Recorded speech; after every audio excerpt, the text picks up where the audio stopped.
Spinoza révèle le mensonge caché au cœur des évangiles. Avant de commencer, si vous aimez les histoires qui bouleversent les certitudes et révèlent des vérités cachées pendant des siècles, n'oubliez pas de vous abonner à la chaîne pour ne manquer aucun moment de ces révélations qui changeront votre vision du monde. Et maintenant, installez-vous confortablement, car ce que vous allez découvrir va ébranler tout ce que vous pensiez savoir sur les textes les plus influents de l'histoire humaine. Dites-moi aussi dans les commentaires de quel pays vous regardez cette vidéo et à quelle heure vous la découvrez. Et si vous êtes sur votre mobile, n'hésitez pas à liker cette vidéo. Cela aide énormément à faire découvrir ce contenu à d'autres personnes qui cherchent la vérité. Imaginez une bibliothèque secrète cachée dans les profondeurs d'Amsterdam, au cœur du XVIIe siècle. Les chandelles projettent des ombres dansantes sur les murs humides. Un homme seul, penché sur des manuscrits anciens, trace des notes fiévreuses sur du papier. Ses mains tremblent, non de froid, mais d'excitation et de terreur mêlées. Ce qu'il vient de découvrir pourrait lui coûter la vie. Autour de lui, l'Europe brûle encore des hérétiques sur les bûchers. L'Inquisition espagnole torture ceux qui osent questionner la foi. Les guerres de religion entre catholiques et protestants ont transformé le continent en un océan de sang. Et lui, ce jeune homme de 33 ans, s'apprête à publier le livre le plus dangereux jamais écrit. Un livre qui démontrera, preuves à l'appui, que les évangiles, ces textes vénérés par des millions de chrétiens comme la parole infaillible de Dieu, ne sont rien d'autre qu'une collection de légendes humaines, de fictions politiques, de mythes empruntés à d'autres cultures. Cet homme s'appelle Baruch Spinoza, et son audace va déclencher une révolution intellectuelle dont nous ressentons encore les ondes de choc aujourd'hui.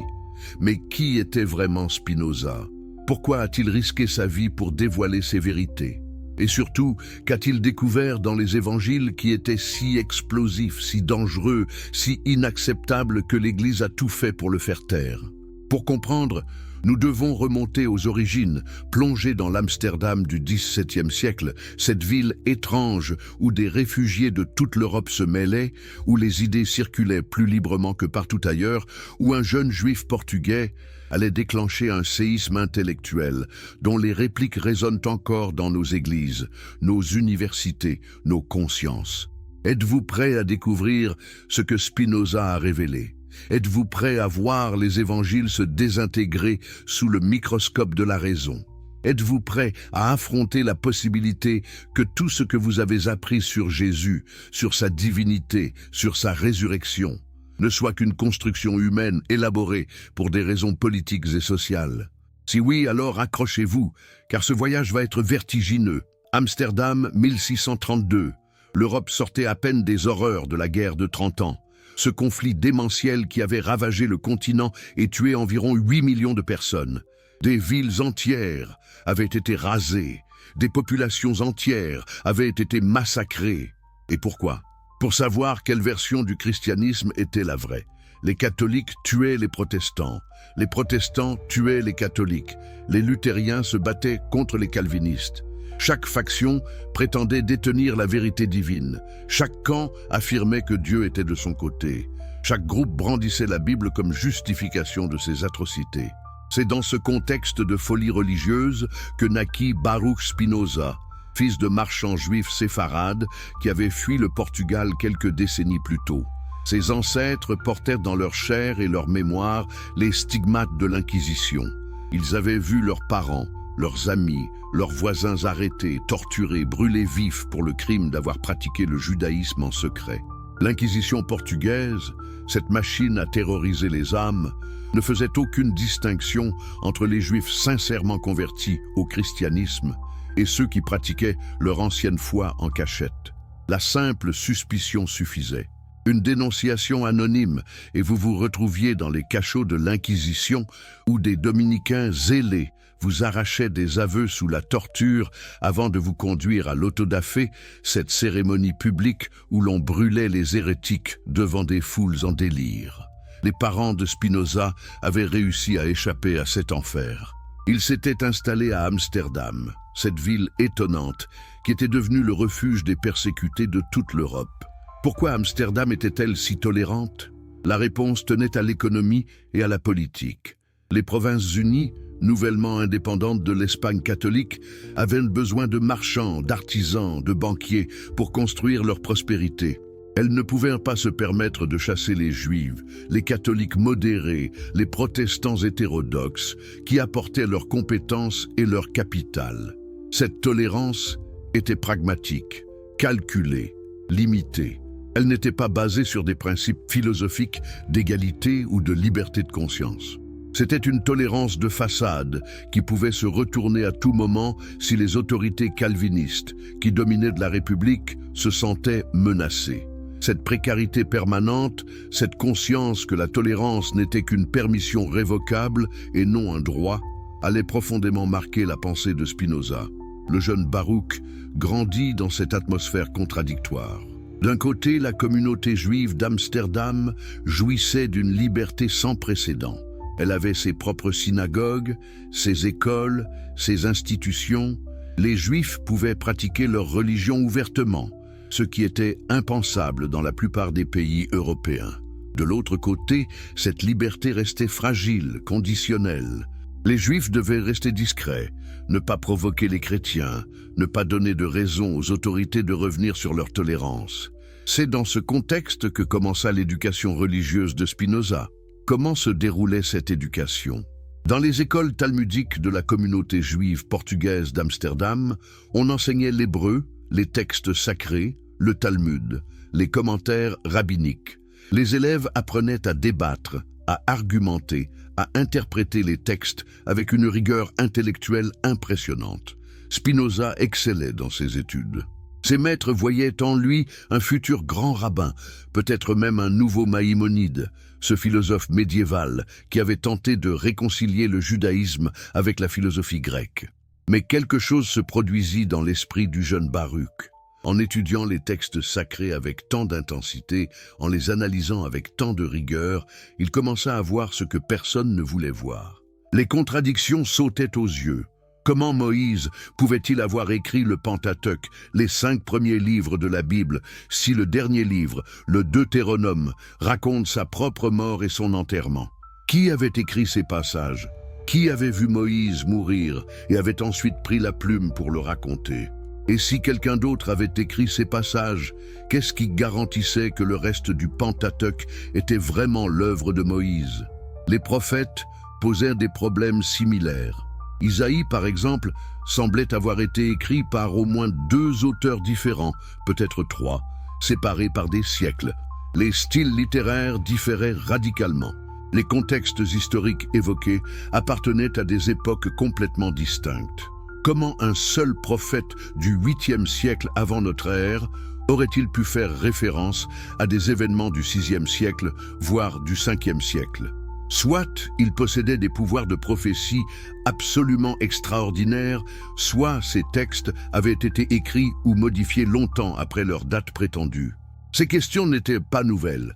Des érudits juifs médiévaux comme Abraham ibn Ezra avaient déjà noté certaines de ces difficultés, mais ils les avaient abordées avec circonspection, par allusion voilée, sans jamais tirer les conclusions radicales qui s'imposaient. Pourquoi cette prudence? Parce qu'ils savaient que remettre en question l'authenticité des textes sacrés, c'était menacer l'ensemble de l'édifice religieux. Si la Torah n'avait pas été écrite par Moïse sous la dictée de Dieu, si elle était l'œuvre d'auteurs humains compilant et modifiant des traditions anciennes, alors sur quoi reposait l'autorité de la loi juive? Pourquoi devrait-on obéir aux commandements si ces commandements n'étaient pas d'origine divine, mais simplement des règles inventées par des hommes? Cette question était explosive, et les érudits médiévaux avaient préféré la laisser en suspens plutôt que de provoquer un séisme théologique. Spinoza n'avait pas cette prudence. Ou plutôt, il considérait que la vérité avait plus de valeur que la stabilité sociale. Pour lui, vivre dans le mensonge, même un mensonge confortable et socialement utile, était intolérable. La raison humaine, cette capacité à analyser, à critiquer, à comprendre, était pour lui le don le plus précieux que nous possédions. Trahir la raison pour préserver des croyances confortables mais fausses, c'était trahir notre humanité même. Cette conviction allait le conduire sur un chemin solitaire et dangereux. Vers l'âge de 20 ans, Spinoza commença à exprimer ses doutes plus ouvertement. Il fréquentait un cercle de libres penseurs, certains chrétiens hétérodoxes, d'autres juifs sceptiques. Ensemble, ils discutaient des nouvelles philosophies venues d'Europe.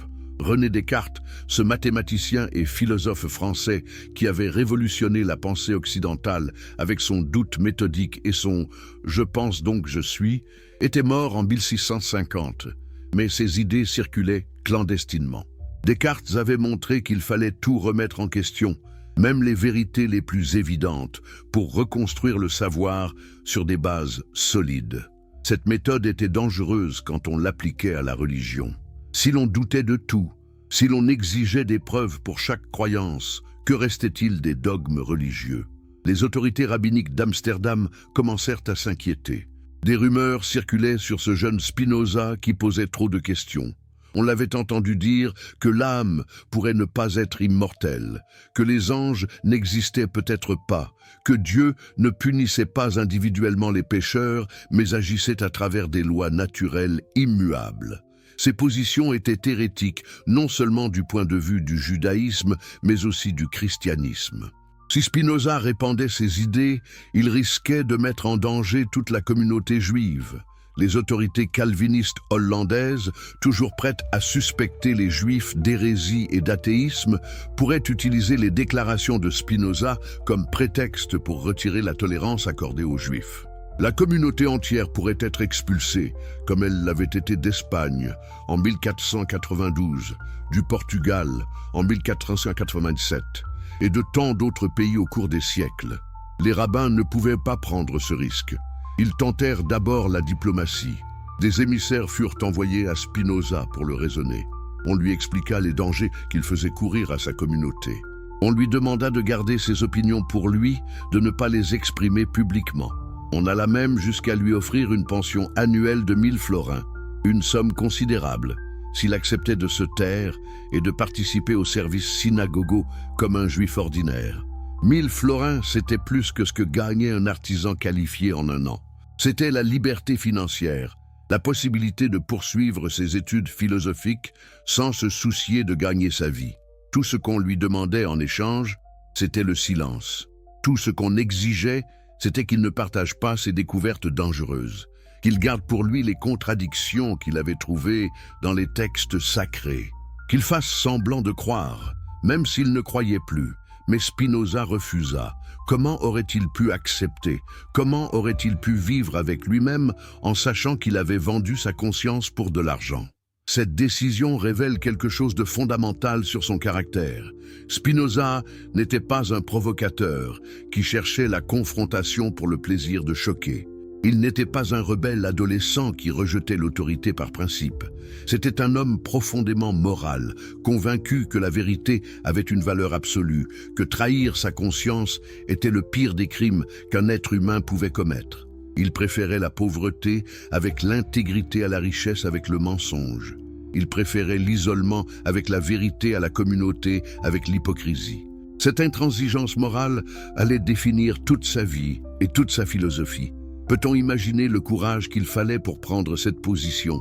Pouvez-vous concevoir la pression qu'il devait ressentir, sachant que sa décision affecterait non seulement son propre sort, mais potentiellement celui de milliers de juifs d'Amsterdam qui dépendaient de la tolérance précaire des autorités calvinistes? Les rabbins n'avaient plus le choix. Si Spinoza refusait de se taire, s'il continuait à répandre ses idées hérétiques, il fallait le condamner publiquement, montrer aux autorités chrétiennes que la communauté juive ne tolérait pas l'athéisme et l'hérésie. Le 27 juillet 1656, dans la somptueuse synagogue portugaise d'Amsterdam, qui venait d'être construite devant une assemblée réunie pour l'occasion, les rabbins prononcèrent le hérem contre Baruch Spinoza. Le hérem était la forme la plus sévère d'excommunication dans le judaïsme. Ce n'était pas simplement une expulsion de la synagogue, c'était une mort sociale totale. Les termes du hérem contre Spinoza étaient d'une violence exceptionnelle. Écoutez ces mots prononcés en portugais devant l'assemblée terrifiée.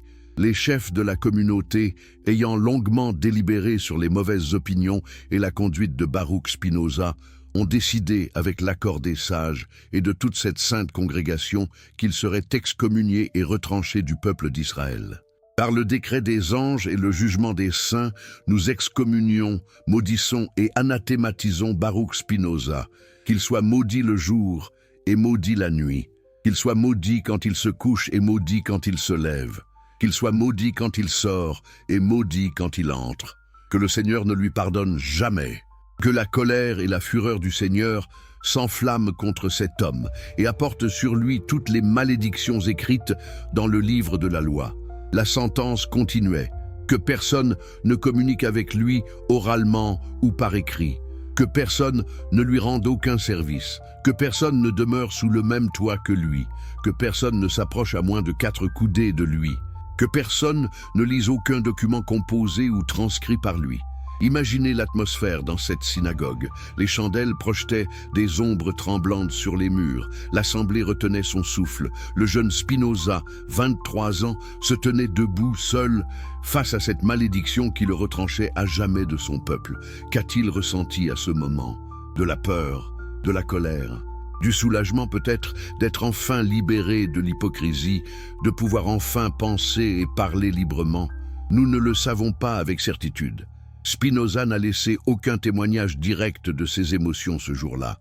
Mais nous pouvons imaginer la solitude terrifiante qui a dû l'envahir. Tous ceux qu'il avait connus, sa famille, ses amis, ses anciennes connaissances, devaient maintenant l'éviter comme un pestiféré. Sa propre sœur refusa de lui parler. Son père était mort quelques années plus tôt, heureusement épargné de voir son fils excommunié. Spinoza changea son nom.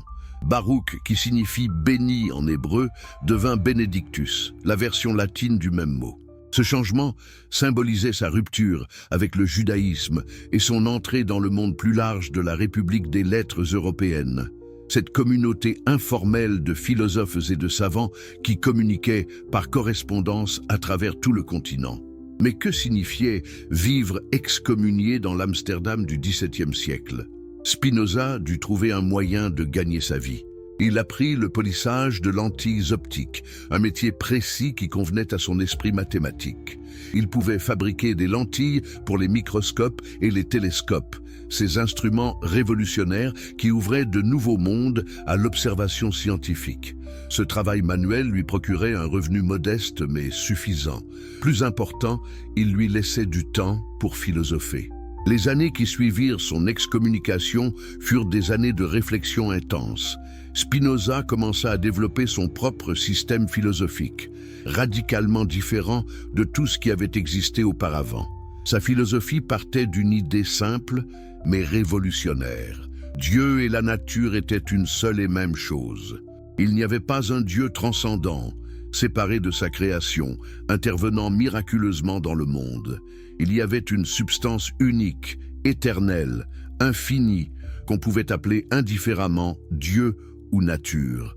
Cette substance se déployait selon des lois nécessaires et immuables. Tout ce qui existe fait partie de cette substance unique.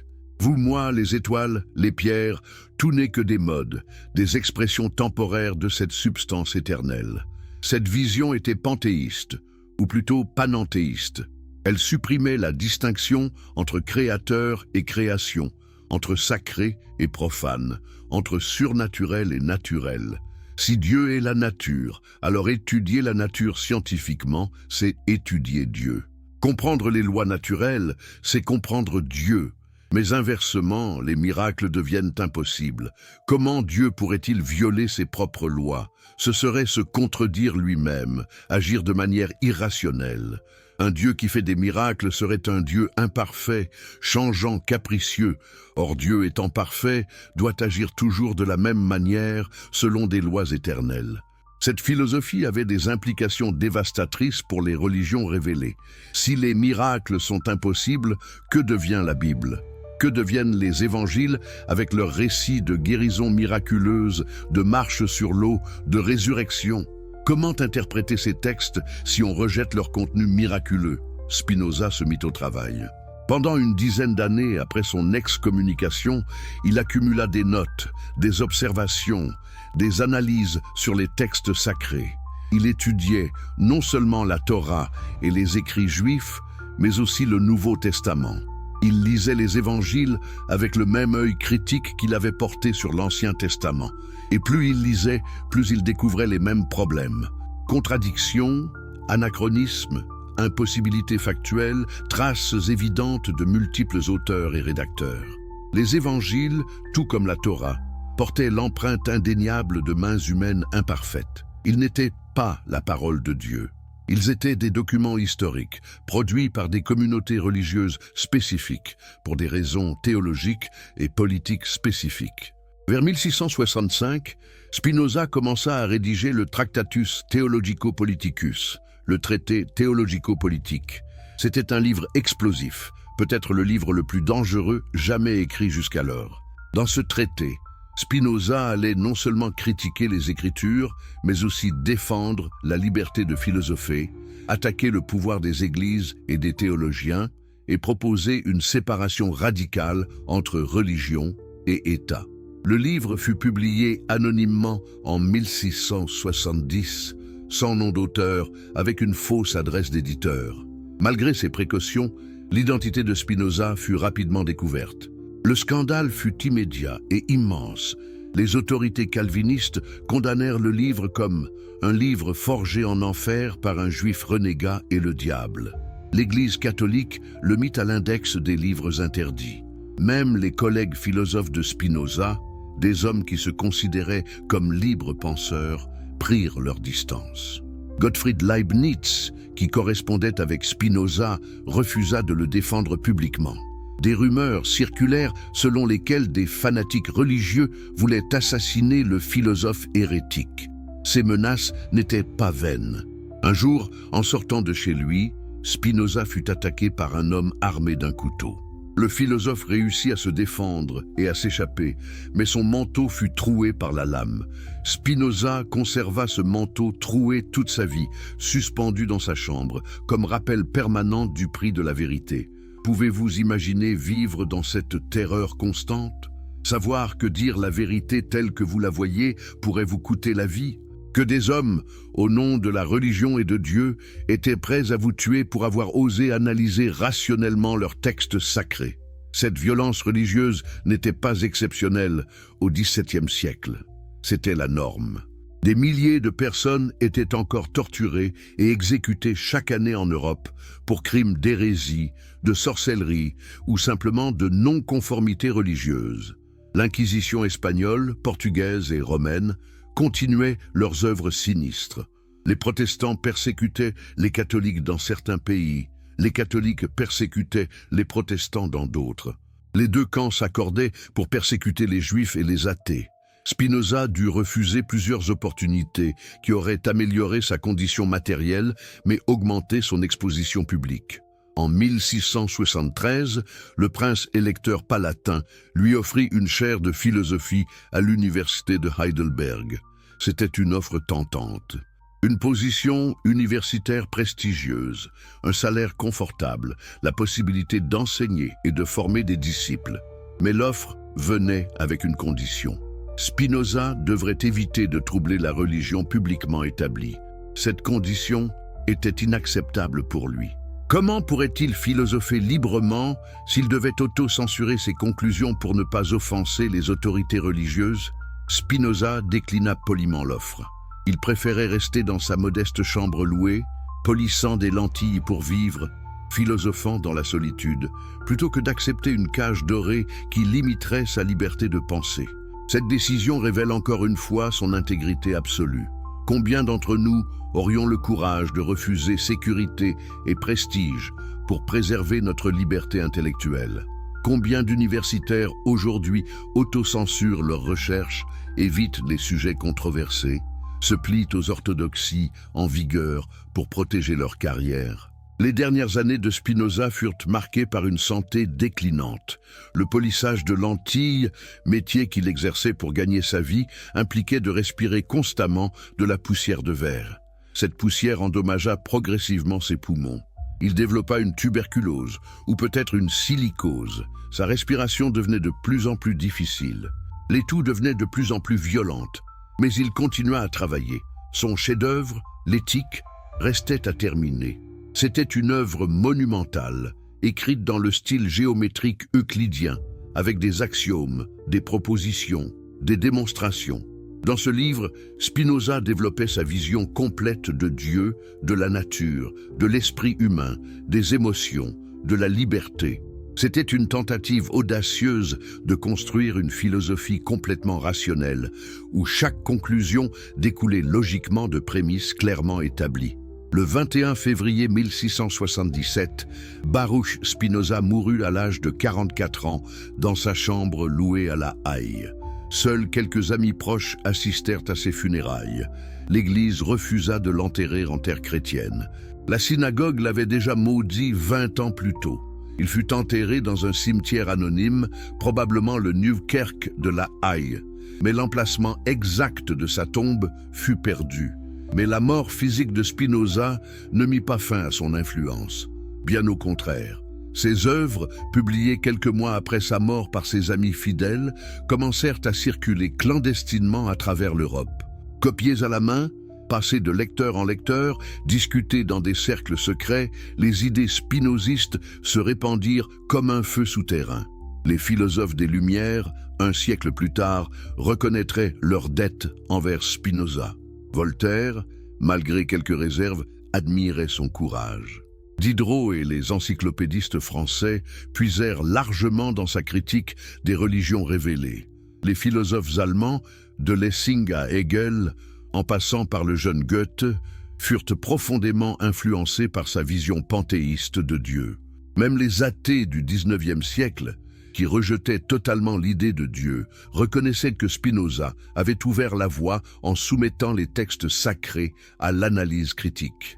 Qu'avait donc découvert Spinoza dans les évangiles qui étaient si révolutionnaires, si dangereux, si libérateurs? Pour comprendre la méthode de Spinoza, nous devons d'abord saisir à quel point son approche était radicalement nouvelle. Pendant 15 siècles, depuis que le christianisme était devenu la religion officielle de l'Empire romain sous Constantin au IVe siècle, les Écritures avaient été considérées comme intouchables, au-dessus de toute critique humaine. Les théologiens chrétiens développèrent des méthodes d'interprétation sophistiquées pour résoudre les contradictions apparentes des textes sacrés. Quand deux passages bibliques se contredisaient, ils n'admettaient jamais que l'un ou l'autre pouvait être erroné. Non, ils inventaient des interprétations allégoriques, symboliques, typologiques, pour montrer qu'en réalité, il n'y avait aucune contradiction, que les deux passages se référaient à des niveaux de sens différents.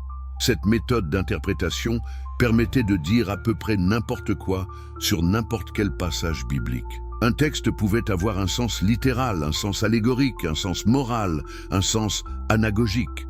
Ces quatre niveaux de sens se superposaient, s'entrecroisaient, se compliquaient mutuellement, jusqu'à ce que le texte original disparaisse sous des couches d'interprétation accumulées au fil des siècles. Spinoza rejeta totalement cette méthode. Pour lui, c'était une imposture intellectuelle, une manière de faire dire au texte ce que les théologiens voulaient qu'ils disent, plutôt que ce qu'ils disaient réellement. Il proposa une méthode radicalement différente, qu'il appela la méthode historico-critique. Cette méthode reposait sur plusieurs principes fondamentaux. Premier principe, traiter les textes sacrés exactement comme n'importe quel autre texte ancien. Pas de privilège spécial pour la Bible ou les évangiles. On les analysait avec les mêmes outils que l'on utilisait pour analyser Homère, Virgile ou les historiens grecs et romains. Cette égalité de traitement était en soi une révolution. Elle signifiait que les textes sacrés n'avaient aucune immunité contre la critique rationnelle. Deuxième principe, étudier le contexte historique de rédaction. Quand le texte fut-il écrit? Par qui? Pour quel public? Dans quelles circonstances politiques, sociales, culturelles? Un texte ne peut être compris que si l'on connaît son contexte de production. Ignorer ce contexte, c'était condamner l'interprétation à l'arbitraire et au contresens. Troisième principe, analyser le langage, le style littéraire, le vocabulaire utilisé. Des changements de style dans un même livre suggéraient des auteurs multiples. Des anachronismes linguistiques révélaient des ajouts ou des modifications ultérieures. Quatrième principe, comparer différentes versions du même texte quand elles existent. Les manuscrits anciens présentaient souvent des variantes. Certains passages existaient dans certaines versions, mais pas dans d'autres. Ces variantes textuelles révélaient comment les textes avaient évolué au fil du temps, comment des scribes avaient ajouté, modifié, retiré des passages selon leurs propres convictions théologiques. Cinquième principe, identifier et analyser les contradictions sans les escamoter. Quand deux passages se contredisaient, au lieu d'inventer des interprétations alambiquées pour les réconcilier, il fallait admettre simplement qu'ils se contredisaient et chercher à comprendre pourquoi. Ces contradictions n'étaient pas des mystères divins à révérer, mais des indices historiques à analyser. Elles révélaient les coutures du texte, les points où différentes traditions avaient été cousues ensemble, souvent maladroitement. Appliquée à l'Ancien Testament, cette méthode permit à Spinoza de démontrer de manière convaincante que le Pentateuque n'avait pas été écrit par Moïse, que les livres prophétiques avaient été composés et modifiés sur plusieurs siècles, que l'histoire biblique présentait de nombreuses inexactitudes et inventions. Mais c'est quand il tourna cette méthode vers les évangiles que Spinoza produisit ses résultats les plus explosifs. Les évangiles, ces 4 petits livres qui formaient le cœur du Nouveau Testament, étaient présentés par l'Église comme les témoignages directs des apôtres ou de leurs compagnons immédiats. Matthieu était censé avoir été écrit par l'apôtre Matthieu, collecteur d'impôts devenu disciple de Jésus. Marc était censé avoir été écrit par Jean-Marc, compagnon de Pierre. Luc était censé avoir été écrit par Luc, le médecin, compagnon de Paul. Jean était censé avoir été écrit par Jean, le disciple bien-aimé, qui avait reposé sa tête sur la poitrine de Jésus lors de la dernière scène. Si ces attributions étaient correctes, alors les évangiles étaient des sources historiques de première main, des témoignages oculaires ou quasi-oculaires des événements de la vie de Jésus. Mais Spinoza découvrit rapidement que ces attributions étaient fausses.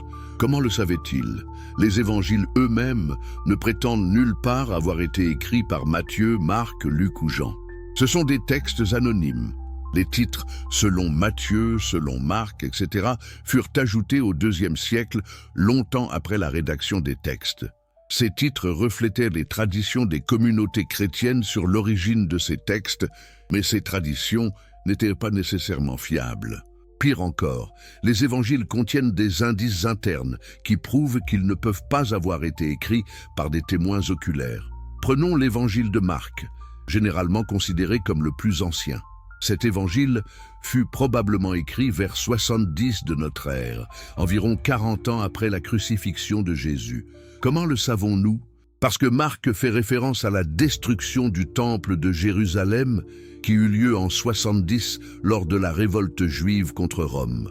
Marc fait dire à Jésus des prophéties sur la destruction du temple qui correspondent exactement à ce qui s'est passé en 70. Soit Jésus possédait des capacités prophétiques extraordinairement précises, soit Marc écrivait après l'événement et mettait dans la bouche de Jésus des prophéties post-factum. 40 ans après les événements racontés, pratiquement aucun témoin oculaire direct n'était encore en vie. L'espérance de vie à l'époque était beaucoup plus courte qu'aujourd'hui.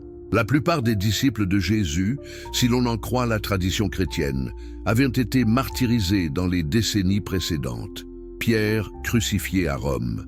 Jacques, décapité à Jérusalem. Thomas parti évangéliser l'Inde, où il aurait été tué. Même si certains disciples avaient survécu jusqu'en 70, ils seraient âgés de 70 ans ou plus, un âge très avancé pour l'époque. Comment Marc aurait-il pu avoir accès à leurs témoignages? Et si Marc lui-même n'était pas un témoin oculaire, sur quelle source s'appuyait-il?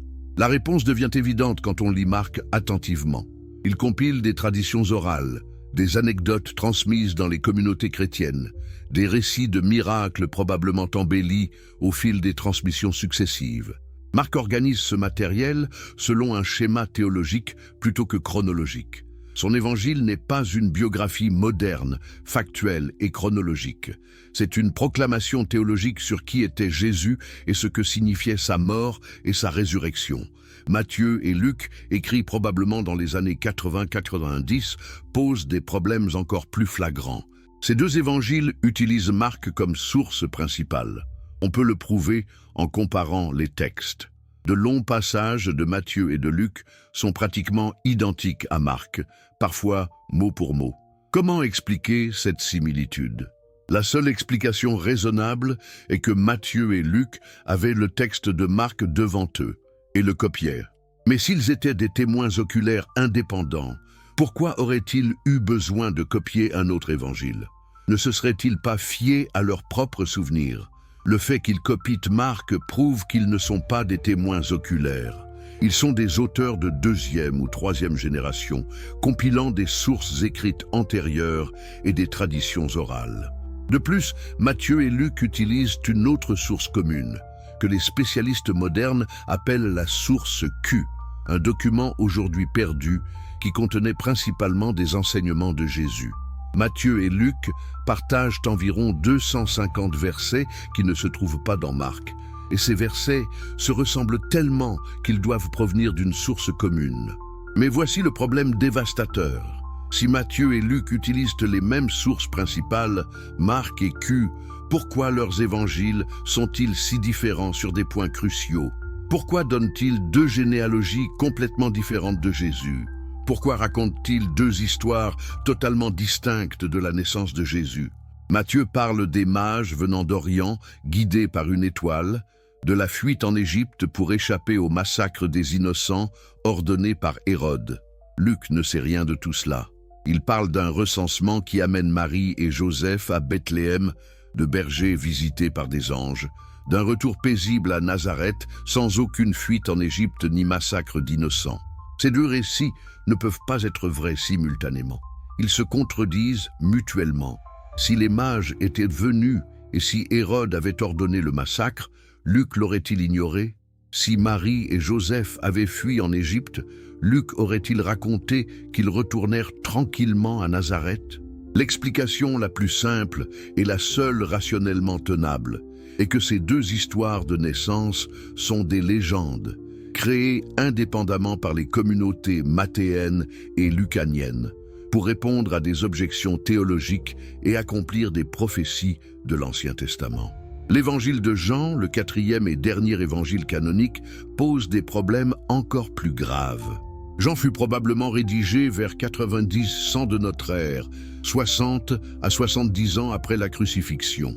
Le texte lui-même affirme à la fin avoir été écrit par le disciple bien-aimé. Mais cette affirmation fut probablement ajoutée par un éditeur ultérieur pour donner de l'autorité au texte. Jean est radicalement différent des trois autres évangiles, appelés synoptiques, parce qu'ils peuvent être vus ensemble. Dans Marc, Matthieu et Luc, Jésus parle principalement en paraboles courtes. Il enseigne sur le royaume de Dieu, sur la morale, sur la fin des temps. Il fait des miracles mais reste relativement discret sur sa propre identité. Dans Jean, Jésus fait de longs discours mystiques sur lui-même. « Je suis le pain de vie. Je suis la lumière du monde. Je suis la résurrection et la vie. Avant qu'Abraham fût, je suis. » Ces déclarations proclament ouvertement la divinité de Jésus d'une manière qu'on ne trouve pas dans les synoptiques. Si vous êtes passionné par les vérités historiques qui bouleversent les certitudes établies, n'oubliez pas de vous abonner à cette chaîne pour ne manquer aucune de nos révélations qui changent notre compréhension du passé. Et si vous regardez depuis votre téléphone mobile, prenez une seconde pour liker cette vidéo. Cela aide énormément l'algorithme à faire découvrir ce contenu à d'autres personnes qui cherchent la vérité. Dites-moi aussi dans les commentaires de quel pays vous nous regardez en ce moment et à quelle heure vous découvrez cette vidéo. Maintenant, installez-vous confortablement, car nous allons plonger dans les profondeurs les plus troublantes de l'analyse spinoziste des évangiles. Quelle est la différence entre le Jésus de Marc et le Jésus de Jean? C'est comme comparer deux personnages complètement différents. Comment expliquer cette divergence radicale si tous les évangélistes décrivaient le même homme à partir de témoignages fiables? Spinoza comprit que ces différences n'étaient pas accidentelles. Elles révélaient un processus d'évolution théologique, une transformation progressive du personnage de Jésus au fil des décennies. Marc, écrivant vers 70, présentait encore un Jésus relativement humain. Certes, il accomplissait des miracles, mais il doutait aussi. Sur la croix, Marc fait crier à Jésus ces mots déchirants tirés du psaume 22. « Mon Dieu, pourquoi m'as-tu abandonné ?» C'est le cri d'un homme qui souffre, qui se sent trahi, même par Dieu. C'est un moment de vulnérabilité humaine absolue. Pouvez-vous imaginer un Dieu omniscient, qui connaît son destin glorieux de résurrection 3 jours plus tard, criant ainsi sur la croix? Ce cri n'a de sens que si Jésus était véritablement humain, s'il doutait réellement, s'il ne savait pas avec certitude ce qui l'attendait après la mort. Mais ce Jésus humain ne convenait pas aux théologies chrétiennes ultérieures. Quand Matthieu réécrit Marc dans les années 80, il garde ce cri d'abandon, mais il l'entoure de détails surnaturels qui le relativisent. Matthieu ajoute que lors de la mort de Jésus, le voile du temple se déchira, la terre trembla, les rochers se fendirent, les tombeaux s'ouvrirent, et de nombreux saints ressuscitèrent et entrèrent dans Jérusalem où ils apparurent à beaucoup de gens. Quelle scène extraordinaire! Des morts sortant de leur tombe et se promenant dans Jérusalem. Comment se fait-il qu'aucun historien de l'époque n'ait mentionné cet événement stupéfiant? Si des dizaines de morts étaient sortis de leur tombeau et avaient déambulé dans la ville sainte, ne pensez-vous pas que quelqu'un, quelque part, aurait laissé une trace écrite de ce prodige? Flavius Joseph, l'historien juif qui décrit minutieusement tous les événements étranges et les présages survenus avant la destruction de Jérusalem, ne dit pas un mot de cette résurrection massive. Les historiens romains, qui rapportent toutes sortes de prodiges et de miracles censés accompagner les événements importants, ignorent totalement cette histoire. La seule explication raisonnable est que Matthieu a inventé cette scène pour magnifier la mort de Jésus, pour montrer que cet événement avait une signification cosmique et non simplement historique. Luc, écrivant peut-être dans les années 90, adoucit encore plus l'humanité de Jésus. Dans son évangile, Jésus ne crie plus son abandon sur la croix. À de la place, il prononce des paroles de sérénité et de pardon. « Père, pardonne-leur car ils ne savent ce qu'ils font. » Et juste avant de mourir, « Père, entre tes mains, je remets mon esprit. » Ce Jésus lucanien est calme, maître de lui-même, confiant dans son destin. Il n'y a plus de doute, plus d'angoisse, plus d'humanité vulnérable.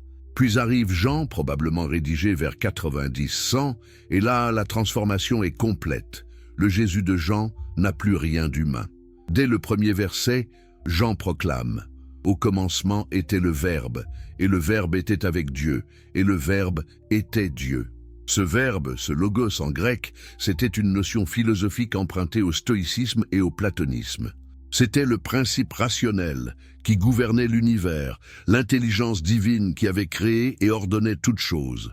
Jean identifiait ce logos au Christ, et le Verbe s'est fait chair et il a habité parmi nous. Le Jésus de Jean est Dieu incarné, présent dès la création du monde, descendu sur terre pour se révéler aux hommes.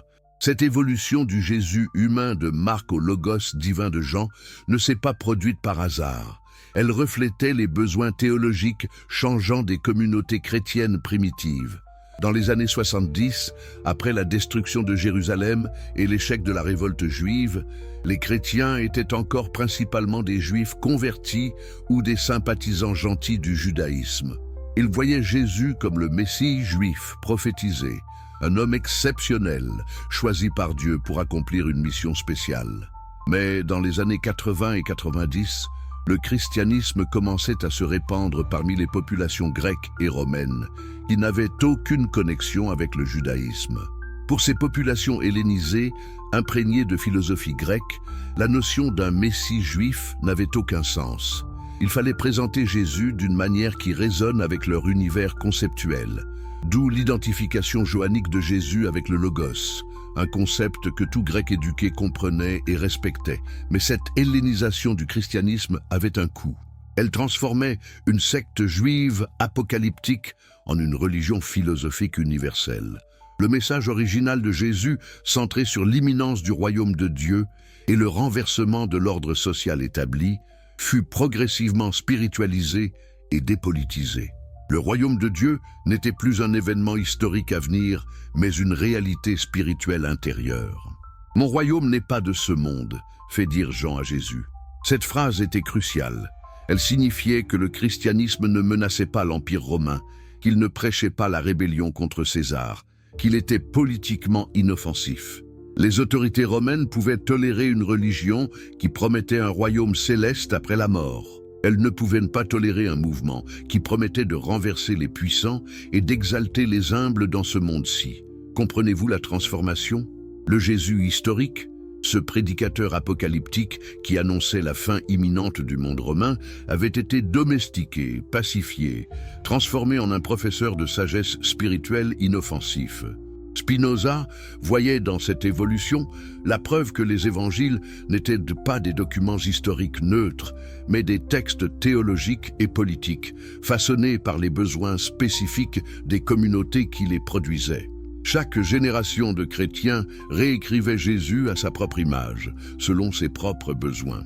Marc écrivait pour des Juifs chrétiens traumatisés par la destruction de Jérusalem, qui avaient besoin de comprendre comment leur Messie avait pu souffrir et mourir. Matthieu écrivait pour prouver que Jésus accomplissait les prophéties hébraïques, qu'il était le vrai Messie d'Israël malgré son rejet par les autorités juives. Luc écrivait pour des gentils, pour montrer que le salut de Jésus s'étendait à toute l'humanité, pas seulement aux Juifs. Jean écrivait pour des chrétiens hellénisés, pour présenter Jésus comme l'incarnation du Logos divin, accessible aux philosophes grecs. 4 auteurs, 4 communautés, 4 agendas, 4 Jésus différents. Comment pouvait-on encore prétendre que ces textes racontaient objectivement la vie d'un seul homme historique ? Mais les contradictions entre les évangiles ne concernaient pas seulement la théologie. Elles touchaient aussi aux faits les plus basiques et vérifiables. Prenons la question de la chronologie de la dernière semaine de Jésus. Tous les évangiles s'accordent pour dire que Jésus fut crucifié un vendredi, juste avant le sabbat juif qui commençait le vendredi soir. Mais ils divergent radicalement sur la date précise par rapport à la Pâque juive. Selon Marc, Matthieu et Luc, le dernier repas de Jésus avec ses disciples était le repas de la Pâque, le Seder pascal, qui avait lieu le soir du 14 Nissan, premier mois du calendrier juif. Jésus fut donc arrêté dans la nuit du 14 au 15 Nissan, jugé et crucifié le 15 Nissan, le jour même de la Pâque. Mais selon Jean, Jésus fut crucifié le 14 Nissan, la veille de la Pâque, au moment précis où l'on sacrifiait les agneaux pascaux dans le temple. Le dernier repas de Jésus n'était donc pas le Seder pascal, mais un simple repas d'adieu. Laquelle de ces deux chronologies est correcte? Elles ne peuvent pas l'être toutes les deux. Jésus a été crucifié soit le jour de la Pâque, comme le disent les synoptiques, soit la veille de la Pâque, comme le dit Jean. Pas les deux. Comment expliquer cette divergence? La réponse révèle encore une fois les motivations théologiques des auteurs évangéliques. Pour les synoptiques, il était important que le dernier repas de Jésus soit le Seder pascal, car cela permettait d'établir un parallèle entre la Pâque juive, qui commémorait la libération d'Égypte, et la mort de Jésus, qui apportait une nouvelle libération du péché. L'Eucharistie chrétienne, la communion avec le pain et le vin représentant le corps et le sang du Christ, était ainsi directement liée au repas pascal juif.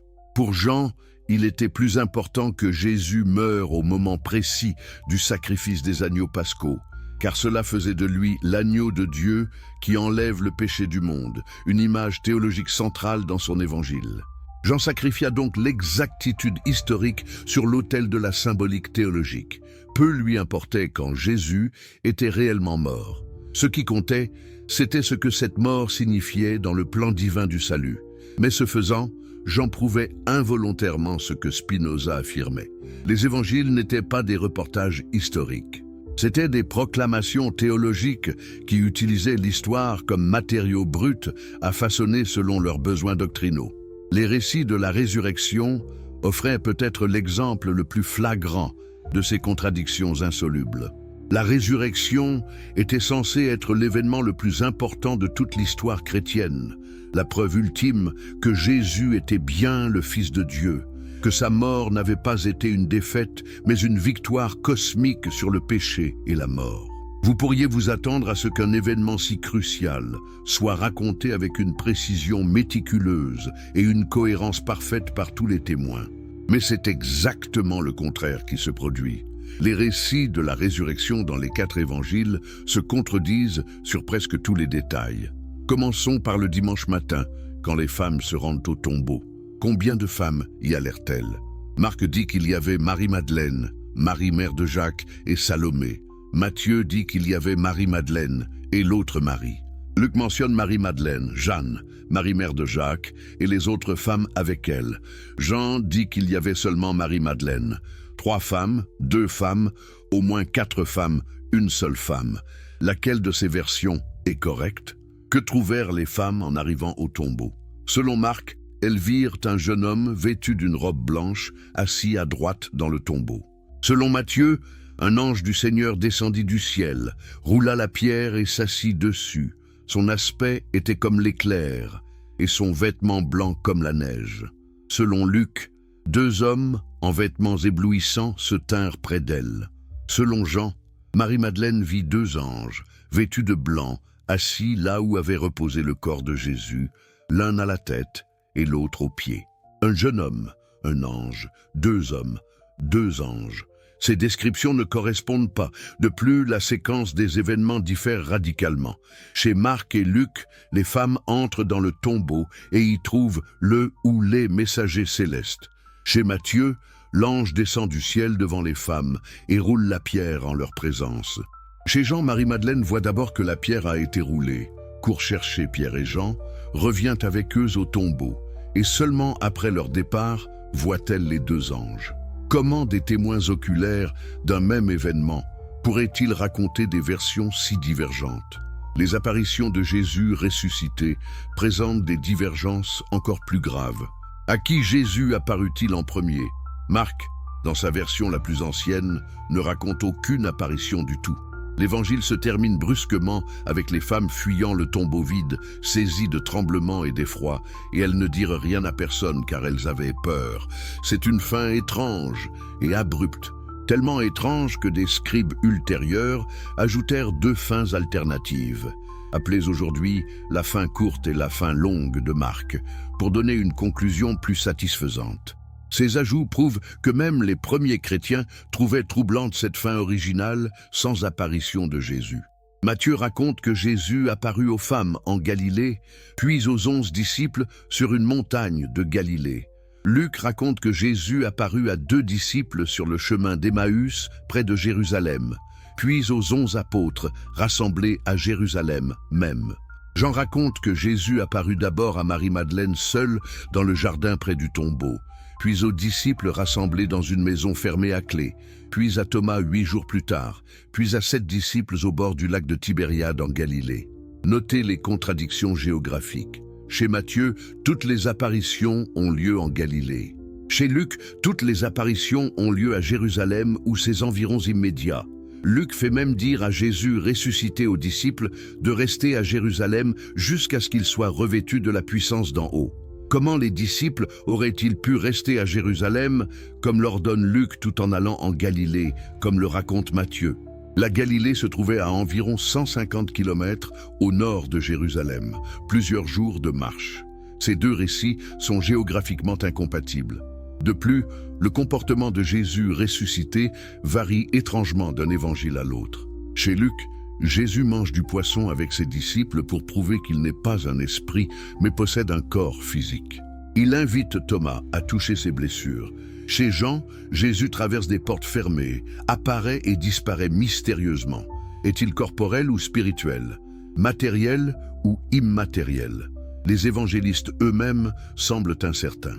Paul, dont les lettres furent écrites avant les évangiles, dans les années 50, donne une liste d'apparitions complètement différente de celles racontées par les évangélistes.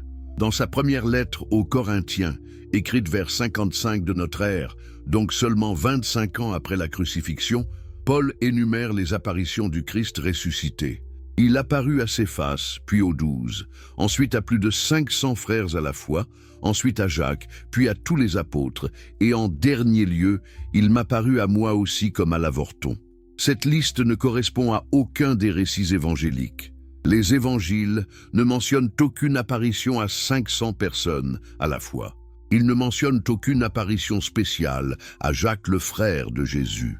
Inversement, les évangiles racontent des apparitions aux femmes, particulièrement à Marie-Madeleine, que Paul ignore totalement. Comment expliquer ces divergences radicales?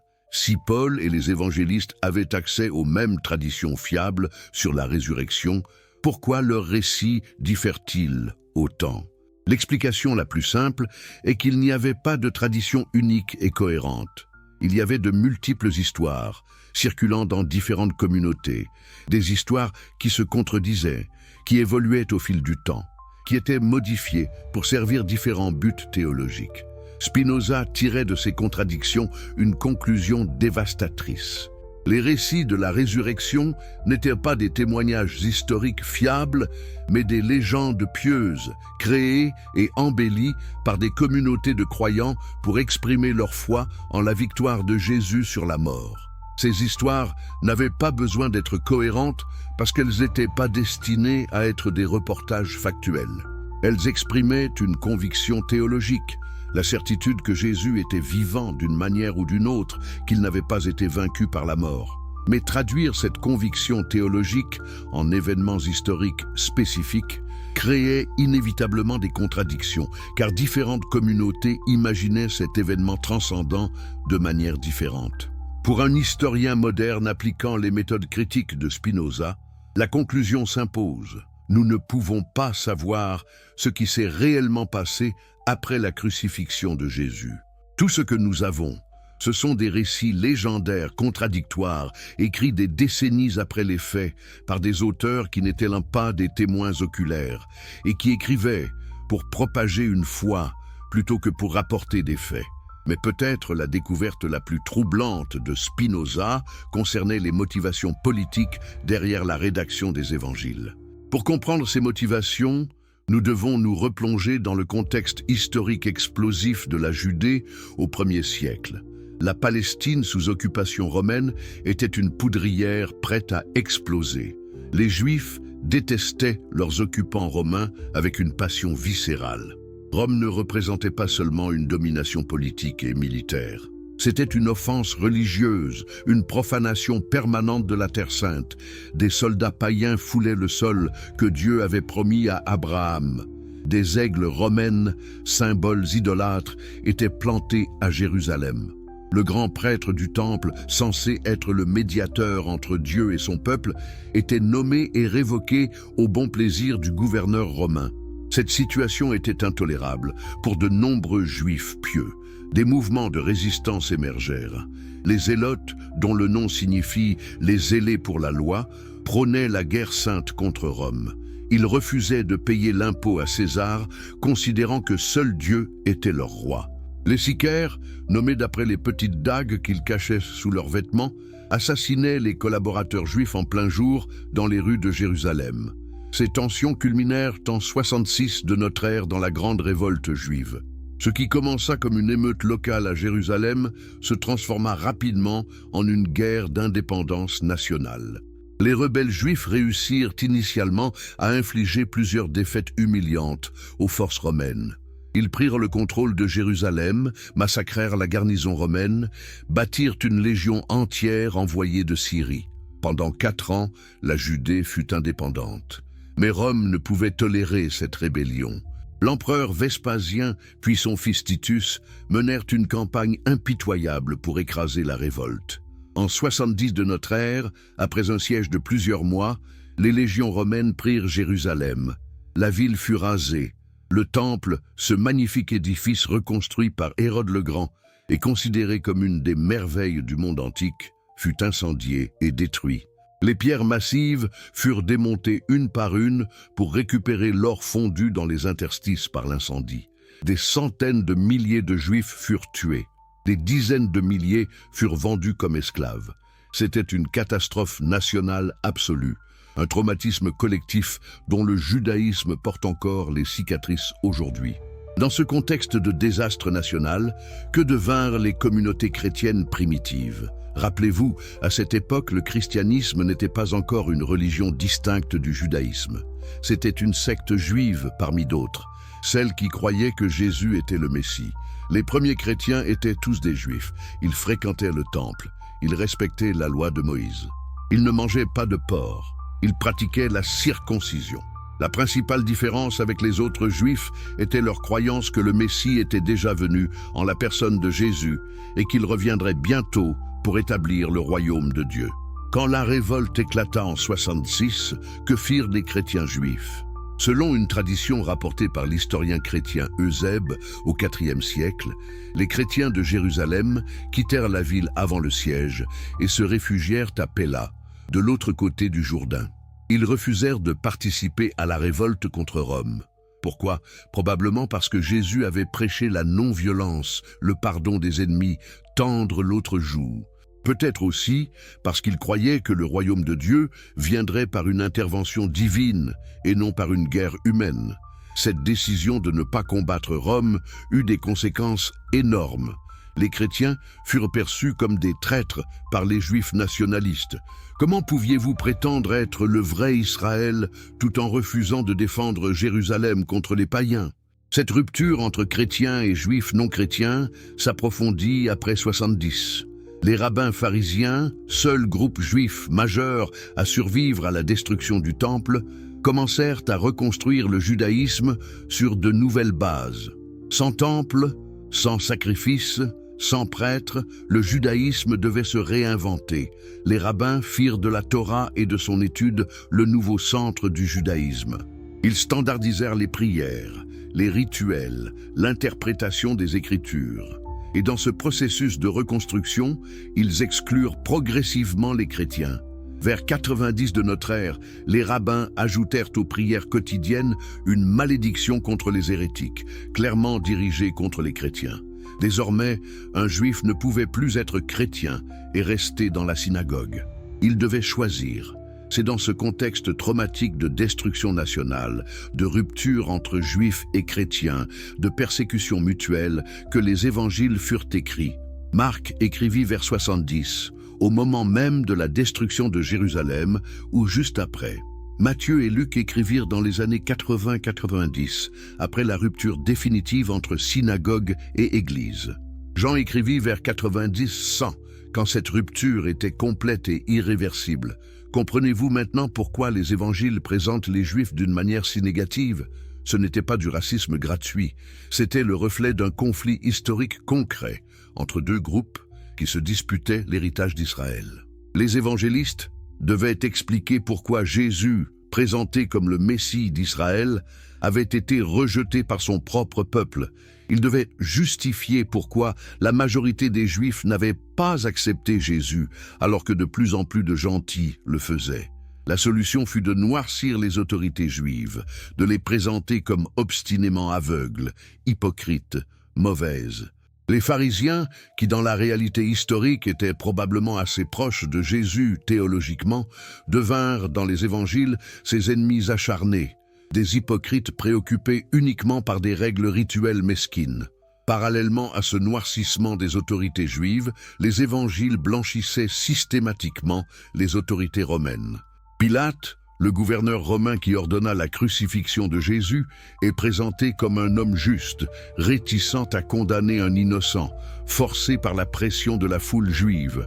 Dans l'évangile de Jean, Pilate demande même à plusieurs reprises « Quel mal a-t-il fait ? Je ne trouve en lui aucun motif de condamnation. » Cette image de Pilate était une fiction complète. Nous savons par d'autres sources historiques que Pilate était un administrateur cruel et corrompu.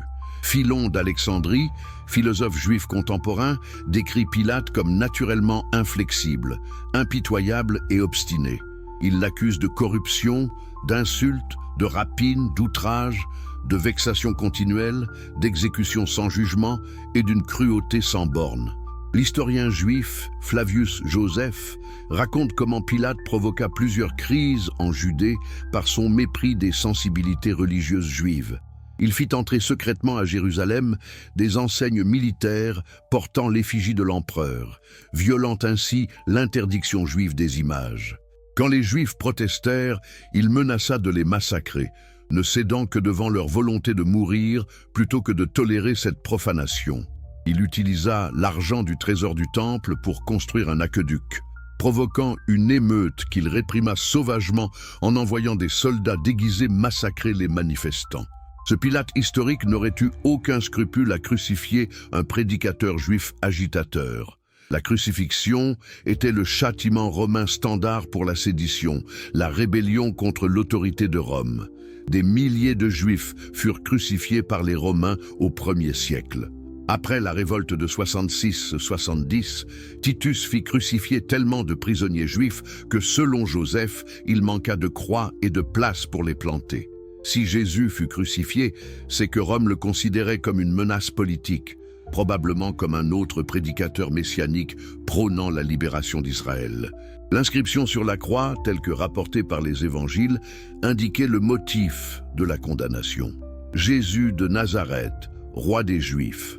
Roi des Juifs, c'était une prétention politique, une revendication de souveraineté qui défiait directement l'autorité de César. Rome ne crucifiait pas les gens pour blasphème religieux ou hérésie théologique. Rome crucifiait les rebelles, les séditieux, ceux qui menaçaient la Pax Romana. Alors pourquoi les évangiles blanchissent-ils Pilate et accusent-ils les Juifs? La réponse politique est évidente.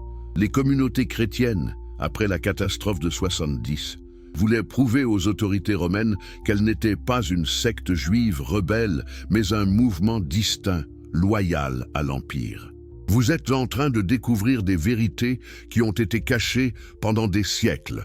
Si ces révélations historiques vous fascinent, prenez un instant pour vous abonner à cette chaîne et activer la cloche de notification pour ne manquer aucune de nos enquêtes qui bouleversent les récits officiels. Et si vous nous regardez sur votre téléphone portable, prenez juste une seconde pour liker cette vidéo. Ce simple geste fait toute la différence pour que YouTube recommande ce contenu à d'autres personnes en quête de vérité. Écrivez aussi dans les commentaires de quel pays vous nous suivez en ce moment et quelle heure il est chez vous, pendant que vous découvrez cette histoire. Maintenant, préparez-vous, car ce que nous allons explorer va vous révéler comment l'une des plus grandes conspirations de l'histoire a réussi à maintenir des milliards de personnes dans l'ignorance pendant presque 2 millénaires. Accuser les Juifs de la mort de Jésus servait un double objectif stratégique pour les communautés chrétiennes primitives. D'abord, cela les distançait du judaïsme aux yeux des Romains, prouvant qu'elles n'appartenaient pas à ce peuple rebelle qui venait d'être écrasé militairement. Ensuite, cela expliquait théologiquement pourquoi Dieu avait permis la destruction du temple et le massacre des Juifs en 70. C'était un châtiment divin pour avoir rejeté et tué le Messie. Cette logique théologique, une fois établie, allait justifier des siècles de persécutions antisémites. Les chrétiens médiévaux et modernes accuseraient les Juifs d'être des déicides, des tueurs de Dieu, méritant ainsi tous les châtiments imaginables. Les pogroms, les expulsions, les ghettos, l'Inquisition et finalement la Shoah trouvèrent une partie de leur justification idéologique dans ces passages évangéliques qui faisaient crier à la foule juive « Que son sang retombe sur nous et sur nos enfants ». Spinoza voyait clairement cette connexion toxique entre les distorsions théologiques des évangiles et les violences historiques qui en découlaient. Comment pouvait-on encore considérer ces textes comme divins quand ils avaient servi de prétexte à tant de sang versé? Mais revenons à la question centrale. Si les évangiles étaient si clairement problématiques, truffés de contradictions, de légendes, de motivations politiques transparentes, comment l'Église réussit-elle à maintenir pendant presque 2000 ans l'illusion qu'ils étaient la parole infaillible de Dieu? Comment empêcha-t-elle que ces vérités éclatent au grand jour? Spinoza avait découvert non seulement les mensonges au cœur des évangiles, mais aussi les mécanismes de contrôle par lesquels ces mensonges furent protégés, transmis, imposés à des générations successives de croyants. Ce système de contrôle était d'une sophistication diabolique. Il combinait le monopole de l'information, la terreur physique, la manipulation psychologique et l'alliance avec le pouvoir politique. Examinons comment ce système fonctionna pendant des siècles et comment Spinoza osa le défier au péril de sa vie. Le premier pilier de ce système était le contrôle total de l'accès aux textes sacrés. Pendant plus de 1000 ans, du 5e siècle jusqu'au 16e siècle, la Bible resta verrouillée dans une langue que le peuple ne comprenait pas, le latin. Quand l'Empire romain d'Occident s'effondra au 5e siècle et que les invasions barbares transformèrent l'Europe en un patchwork de royaumes germaniques, le latin cessa progressivement d'être la langue parlée par les populations. Des langues vernaculaires émergèrent. Le français en Gaule, l'espagnol en Ibérie, l'italien en Italie, l'allemand en Germanie, l'anglais en Angleterre. Mais l'Église maintint obstinément le latin comme langue liturgique et comme langue de la Bible. Pourquoi cette obstination? L'explication officielle était que le latin préservait l'unité de l'Église à travers toute l'Europe. Mais la vraie raison était le contrôle. Si le peuple ne pouvait pas lire la Bible, il dépendait totalement du clergé pour connaître ce qu'elle disait. Les prêtres devenaient les intermédiaires obligés entre Dieu et les fidèles. Ils pouvaient dire au peuple ce qu'ils voulaient, interpréter les Écritures comme ils l'entendaient, sans que personne puisse vérifier leurs affirmations. Cette situation créa une ignorance biblique presque totale parmi les chrétiens ordinaires. Combien de paysans médiévaux avaient la moindre idée de ce que contenaient réellement les évangiles? Pratiquement aucun. Ils assistaient à des messes en latin qu'ils ne comprenaient pas. Ils voyaient des images dans les églises, des vitraux, des sculptures, qui leur racontaient des histoires bibliques simplifiées et souvent déformées. Ils écoutaient les sermons des prêtres qui leur enseignaient ce qu'ils devaient croire. Mais le texte lui-même, les mots réels de la Bible, leur restaient inaccessibles. Cette inaccessibilité n'était pas accidentelle. Elle était délibérément maintenue par l'Église. Les manuscrits bibliques, copiés laborieusement à la main par des moines dans les scriptoria monastiques, coûtaient une fortune. Un seul manuscrit complet de la Bible pouvait valoir autant qu'une ferme entière avec son bétail. Ces manuscrits précieux étaient gardés dans les bibliothèques monastiques et cathédrales, enchaînés au pupitre pour éviter le vol. Un paysan ordinaire, même s'il savait lire le latin, ce qui était extraordinairement rare, n'aurait jamais pu se permettre d'acheter une Bible, ni même d'y avoir accès pour la consulter. Mais que se passait-il quand quelqu'un, malgré ces obstacles, essayait de traduire la Bible en langue vernaculaire pour la rendre accessible au peuple? La réponse était simple et terrifiante. L'Église le tuait. Les exemples abondent à travers toute l'histoire médiévale et de la Renaissance. John Wycliffe, théologien anglais du XIVe siècle, entreprit de traduire la Bible en anglais. Il croyait que chaque chrétien devait pouvoir lire directement les Écritures sans dépendre du clergé. Il forma un groupe de disciples, les Lollards, qui copiaient et distribuaient sa traduction anglaise. L'Église réagit avec une fureur extrême. Wycliffe fut condamné comme hérétique. Il échappa au bûcher uniquement parce qu'il mourut de cause naturelle en 1384. Mais l'Église ne lui pardonna pas même après sa mort. En 1415, le Concile de Constance ordonna que ses os soient exhumés, brûlés et les cendres jetées dans une rivière. Ses disciples furent traqués, torturés, brûlés vifs. Posséder une copie de sa traduction anglaise était un crime capital. Des hommes et des femmes moururent sur le bûcher pour avoir simplement lu la Bible dans leur propre langue. William Tyndale, au XVIe siècle, fit une nouvelle tentative de traduire la Bible en anglais. Il dut fuir l'Angleterre pour échapper à la persécution, se réfugiant sur le continent. Il imprima sa traduction en Allemagne et en fit passer clandestinement des exemplaires en Angleterre. L'Église anglicane, encore catholique à l'époque sous le règne d'Henri VIII avant le schisme, réagit violemment. Les agents du roi recherchèrent Tyndale à travers toute l'Europe. En 1536, il fut trahi, arrêté près de Bruxelles, emprisonné pendant plus d'1 an, jugé pour hérésie, condamné. Le 6 octobre 1536, William Tyndale fut attaché à un poteau, étranglé, puis son corps fut brûlé. Ses derniers mots, selon la tradition, furent une prière. « Seigneur, ouvre les yeux du roi d'Angleterre. » Ironiquement, quelques années plus tard, Henri VIII autoriserait effectivement des traductions anglaises de la Bible, mais seulement après avoir rompu avec Rome et établi sa propre Église. La traduction de Tyndale servirait de base à la King James Version, la Bible anglaise qui dominerait le monde anglophone pendant des siècles.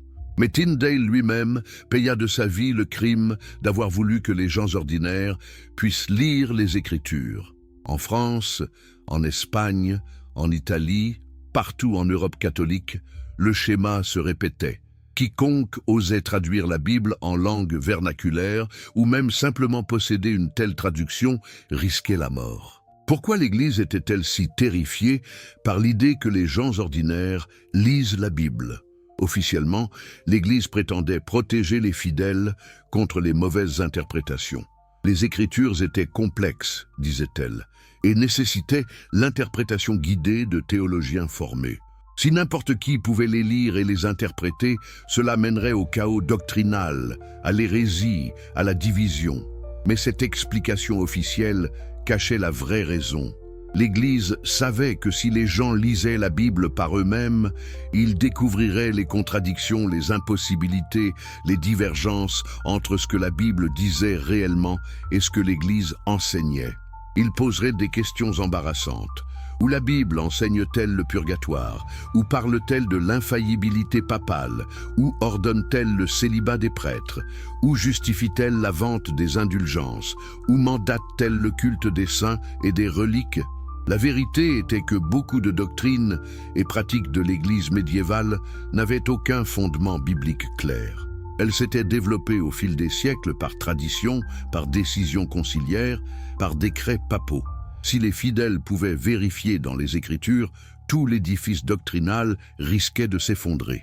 La réforme protestante du XVIe siècle démontra spectaculairement cette crainte de l'Église. Quand Martin Luther traduisit la Bible en allemand et que l'imprimerie de Gutenberg permit sa diffusion massive, des millions d'Allemands purent lire les Écritures pour la première fois. Le résultat fut exactement ce que Rome avait redouté. Les gens commencèrent à questionner, à contester, à rejeter les doctrines et pratiques qui n'avaient pas de fondement biblique clair. La vente des indulgences, cette pratique obscène par laquelle l'Église vendait littéralement le pardon des péchés pour financer la construction de la basilique Saint-Pierre à Rome, fut rejetée avec indignation. Le culte des reliques, cette superstition médiévale qui attribuait des pouvoirs miraculeux à des fragments supposés du corps de saints ou d'objets leur ayant appartenu, fut dénoncée comme de l'idolâtrie. L'autorité papale elle-même fut contestée. Si la Bible ne proclamait pas clairement la suprématie du pape sur toute l'Église, sur quelle base reposait cette prétention ? L'Europe se déchira dans des guerres de religion qui durèrent plus d'un siècle et tuèrent des millions de personnes. Tout cela parce que les gens avaient pu lire la Bible dans leur propre langue. Mais même la réforme protestante ne libéra pas totalement les Écritures de la censure et du contrôle. Les réformateurs protestants, après avoir brisé le monopole catholique de l'interprétation biblique, établirent rapidement leurs propres orthodoxies. Luthériens, calvinistes, anglicans, chacun développa ses propres dogmes qui devaient être acceptés sous peine d'excommunication ou pire, les protestants brûlèrent également des hérétiques. Calvin fit brûler Michel Servet en 1553 à Genève pour avoir nié la Trinité. Les puritains anglais pendirent des Quakers, les luthériens persécutèrent les anabaptistes. Le monopole catholique de la vérité fut simplement remplacé par plusieurs monopoles protestants. L'idée qu'un individu pourrait lire et interpréter les Écritures selon sa propre conscience, sans se soumettre à aucune autorité ecclésiastique, restait radicale et dangereuse, même dans les pays protestants. C'est dans ce contexte qu'apparut Spinoza avec sa proposition révolutionnaire. Non seulement chacun devait pouvoir lire les Écritures, mais chacun devait les soumettre à l'examen critique de la raison. Les textes sacrés ne devaient bénéficier d'aucun privilège, d'aucune immunité contre la critique rationnelle. Ils devaient être analysés exactement comme n'importe quel autre texte ancien, avec les mêmes outils philologiques, historiques, logiques. Cette position était inacceptable pour toutes les églises, catholiques comme protestantes. Elle menaçait leur fondement même. Le deuxième pilier du système de contrôle ecclésiastique était la terreur, l'Inquisition. Ce simple mot évoque encore aujourd'hui une horreur viscérale, et à juste titre. L'Inquisition, établie au XIIIe siècle par le pape Grégoire IX et renforcée au XVe siècle en Espagne et au Portugal, était une institution dont le but explicite était de traquer, torturer et exécuter quiconque déviait de l'orthodoxie catholique. Comment fonctionnait cette machine à terroriser les âmes? Le processus commençait par une dénonciation. N'importe qui pouvait dénoncer n'importe qui à l'Inquisition pour suspicion d'hérésie. Les dénonciateurs restaient anonymes, protégés par le secret inquisitorial. Cette anonymité encourageait les dénonciations malveillantes. Des voisins jaloux, des rivaux commerciaux, des membres de la famille en conflit utilisaient l'Inquisition pour régler leurs comptes personnels. Une simple accusation suffisait pour que les inquisiteurs vous arrêtent. Vous étiez jeté dans un cachot sombre et humide. Vous ne saviez pas qui vous avait accusé ni de quoi exactement. Les inquisiteurs vous interrogeaient encore et encore, cherchant des aveux. Si vous refusiez d'avouer, ils utilisaient la torture. Les méthodes de torture inquisitoriale étaient d'une cruauté calculée pour briser la volonté sans tuer immédiatement. Le chevalet étirait le corps jusqu'à ce que les articulations se disloquent. L'estrapade suspendait la victime par les poignets attachés dans le dos, causant des douleurs atroces aux épaules. La torture de l'eau forçait la victime à avaler d'énormes quantités d'eau jusqu'à ce qu'elle sente qu'elle se noyait. Le grill chauffait lentement le corps avec des charbons ardents. Combien de temps pouviez-vous résister à de telles tortures avant d'avouer n'importe quoi, vrai ou faux, juste pour que la douleur s'arrête? Et une fois que vous aviez avoué, votre sort était scellé. L'Inquisition organisait des autodafés, ces cérémonies publiques où les hérétiques condamnés étaient amenés en procession devant une foule immense. Ceux qui se repentaient étaient étranglés avant d'être brûlés, une forme de miséricorde relative. Ceux qui refusaient de se repentir étaient brûlés vifs.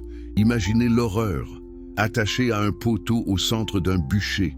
Les flammes commencent à lécher vos pieds. La chaleur devient intolérable. Votre peau brûle, cloque, se consume. La fumée envahit vos poumons. Vous hurlez d'agonie pendant de longues minutes avant que la mort vous libère enfin. Et tout cela devant des milliers de spectateurs venus assister au spectacle comme on irait à un festival. Combien de personnes furent tuées par l'Inquisition? Les chiffres exacts sont impossibles à établir avec certitude car de nombreux documents furent détruits. Mais les estimations les plus conservatrices parlent de dizaines de milliers d'exécutions. L'Inquisition espagnole seule, entre 1480 et 1834, exécuta probablement entre 3000 et 5000 personnes et en condamna plusieurs centaines de milliers d'autres à des peines diverses. L'Inquisition portugaise, l'Inquisition romaine, les diverses inquisitions médiévales ajoutent des milliers de victimes supplémentaires. Mais les chiffres bruts ne capturent pas l'effet le plus dévastateur de l'Inquisition. La terreur psychologique. Quand vous savez que dire la mauvaise chose, poser la mauvaise question, exprimer le mauvais doute peut vous conduire au cachot de l'Inquisition, à la torture, au bûcher, qu'est-ce que vous faites? Vous vous censurez, vous gardez vos doutes pour vous. Vous faites semblant de croire même si vous ne croyez pas. Vous participez au rituel par peur plutôt que par conviction. Vous ne posez jamais les questions dangereuses. Vous ne lisez jamais les livres interdits. Vous dénoncez peut-être même les autres pour prouver votre propre orthodoxie. Cette autocensure généralisée, cette atmosphère de suspicion et de peur, c'était le vrai triomphe de l'Inquisition. Elle n'avait pas besoin de torturer et de tuer tout le monde. Il suffisait de torturer et de tuer quelques-uns, publiquement, spectaculairement, pour terroriser tous les autres. Spinoza connaissait intimement cette terreur. Ses ancêtres avaient fui l'Inquisition portugaise. Ils avaient vu leurs proches brûlés vifs. Cette mémoire familiale traumatique imprégnait la communauté juive portugaise d'Amsterdam. Quand Spinoza commença à publier ses idées hérétiques, il savait exactement ce qu'il risquait. L'Inquisition espagnole et portugaise n'avait pas de pouvoir direct en Hollande, mais ses agents opéraient partout. Des fanatiques religieux, des assassins payés par l'Église ou agissant par conviction, cherchaient à éliminer les hérétiques notoires. Nous avons déjà mentionné l'attaque au couteau contre Spinoza. Ce n'était pas un incident isolé. Tout au long de sa vie, Spinoza vécut sous la menace constante d'assassinat. Il dut déménager plusieurs fois, vivre sous des noms d'emprunt, publier anonymement, refuser des positions publiques qui l'auraient exposé davantage. Ses amis le suppliaient d'être plus prudent, de modérer ses écrits, de ne pas provoquer inutilement les autorités religieuses. Mais Spinoza refusait de se taire. Pour lui, vivre dans la peur et l'autocensure était pire que la mort. La liberté de penser et de s'exprimer était le bien le plus précieux, celui pour lequel il valait la peine de risquer sa vie. Le troisième pilier du système de contrôle était l'alliance entre l'Église et le pouvoir politique. Cette alliance, scellée au IVe siècle quand l'empereur Constantin se convertit au christianisme et fit du christianisme la religion favorisée de l'Empire romain, donna à l'Église un pouvoir qu'aucune institution religieuse n'avait jamais possédé auparavant. L'Église ne dépendait plus de la foi volontaire de ses membres. Elle pouvait maintenant utiliser la force de l'État pour imposer ses doctrines et punir les dissidents. Cette alliance perdura pendant plus de 1500 ans, jusqu'au XVIIIe et XIXe siècle, quand les révolutions démocratiques commencèrent à séparer l'Église de l'État. Pendant tout ce temps, l'hérésie n'était pas seulement un péché religieux, c'était un crime civil, puni par les lois de l'État. Les rois, les princes, les magistrats collaboraient avec l'Église pour traquer et punir les hérétiques. Pourquoi les gouvernants séculiers acceptaient-ils cette collaboration? Parce que l'Église leur offrait quelque chose d'inestimable, la légitimité. L'Église enseignait que les rois régnaient par la grâce de Dieu, que leur autorité venait du ciel, que leur désobéir était désobéir à Dieu lui-même. Cette doctrine de la monarchie de droit divin transformait la résistance politique en péché mortel. Les sujets devaient obéir à leur roi comme ils obéissaient à Dieu. En échange de cette légitimation, les rois protégeaient l'Église, imposaient ses doctrines, punissaient ses ennemis. Cette alliance corrompait profondément les deux parties. L'Église, qui était censée prêcher l'humilité, la pauvreté, l'amour des ennemis, devenait immensément riche et puissante. Les papes vivaient comme des empereurs. Les cardinaux et les évêques accumulaient des richesses obscènes. L'Église possédait environ un tiers de toutes les terres, en Europe occidentale, au Moyen Âge. Elle collectait des dîmes, des taxes ecclésiastiques, qui représentaient 10% des revenus de tous les fidèles. Elle vendait des indulgences, des postes ecclésiastiques, même des bénédictions et des sacrements. Cette richesse et ce pouvoir attiraient des hommes motivés non par la foi, mais par l'ambition. Des nobles cadets sans héritage faisaient carrière dans l'Église. Des familles puissantes plaçaient leurs fils comme évêques et abbés pour contrôler les richesses ecclésiastiques. Le népotisme était endémique. Les papes nommaient leurs neveux et leurs bâtards comme cardinaux. Cette corruption était tellement flagrante que même des catholiques fervents la dénonçaient. Dante, dans sa Divine Comédie, place plusieurs papes en enfer pour leur simonie et leur corruption. Des prédicateurs comme Savonarole appelaient à la réforme de l'Église et furent brûlés pour leur insolence. Les gouvernants séculiers n'étaient pas moins corrompus. Ils utilisaient la religion comme outil de contrôle social, gardaient le peuple ignorant et superstitieux, enseignaient-lui que sa misère terrestre sera récompensée au paradis. Faites-lui croire que se rebeller contre le roi, c'est se rebeller contre Dieu. Et vous aurez une population docile, obéissante, résignée à son sort.